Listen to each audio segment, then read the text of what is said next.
We're going to be palpating the muscle pectoralis minor. So obviously our partner here is in supine, and I'm going to be showing you the insertion first and then going towards our origin. The origin of pectoralis minor, if you wouldn't mind just holding this off to the side for me for just a second, awesome, is going to be the coracoid process. So right here in the middle of the clavicle, I have the attachment of pectoralis major, and then on this portion here, I have the deltoid. So this is a really good starting spot for me to try to locate the coracoid. Now it's not in this soft space right here, it's just lateral to it. So right here, I'm doing a full circle around her coracoid process.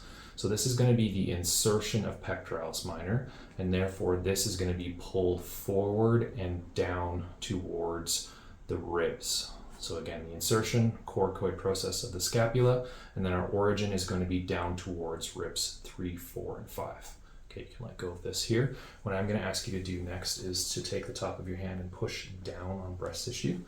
And what I'm going to be doing is finding rib number 2, but then from there finding rib number 3. So starting at the clavicle where it's easy and safe, I'm going to find costal cartilage of rib 1, down towards that sternal angle and the costal cartilage of rib 2, and then I'm going to start to work my way lateral. Now this rib does not go straight out, it starts to loop backwards towards your thoracic spine. So right in this area, I'm still on rib number 2. I'm then going to drop down above her bordering hand onto rib number 3.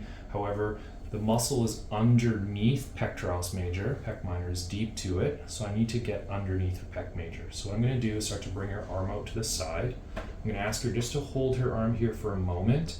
And what I want to do is find the lateral edge of pec major, and I'm going to go underneath pec major into the very similar location on the rib, and then I want to slacken the pec major by doing some passive horizontal adduction here.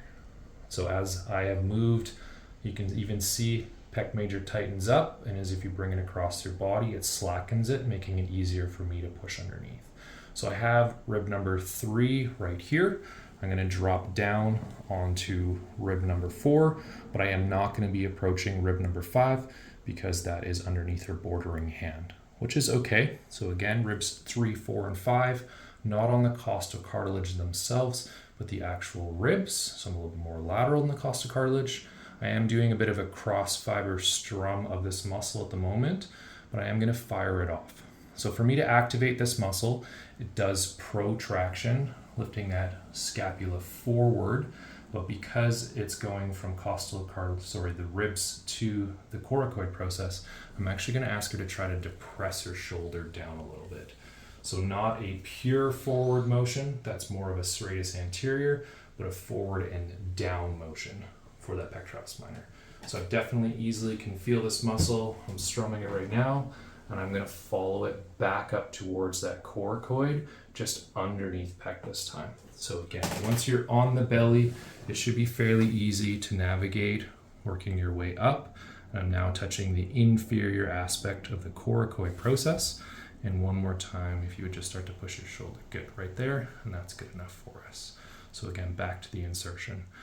It's preferred that you treat pectoralis minor directly, but it can be worked on through pectoralis major.